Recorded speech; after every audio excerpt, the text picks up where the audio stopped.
Sauskelnes perka neįgaliam žmogui ir dėdė, ir pusseserė, ir aš sesuo. Kai man liepia, vakar buvau slaugos ligoninėje, tai nereikėjo pirkti sauskelnių, nes buvo nupirkta dėdės ar pusseserės. Reikėjo tik drėgnų servetėlių ir prausiklio teną. Aš šiandien paskambinau į Vilniaus ligonių kasą, kodėl reikia pirkti pampersus, sauskelnes.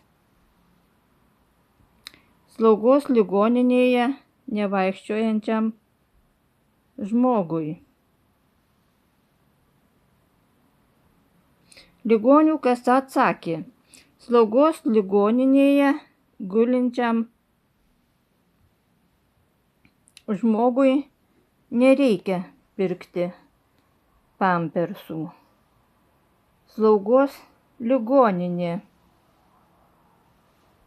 turi viskuo aprūpinti ir pampersais, jeigu jų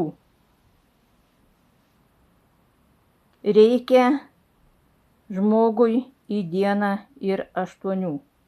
Nenustatyta skaičius žmogui. Žmogus turi būti švarus. O ką daro Alytaus slaugos ligoninė? Ligoninės gydytojas ir socialinė darbuotoja. Sako, kad priklauso vienas pampersas į dieną. Meluoja. Ir tai didelius pinigus sutaupo savo atlyginimams.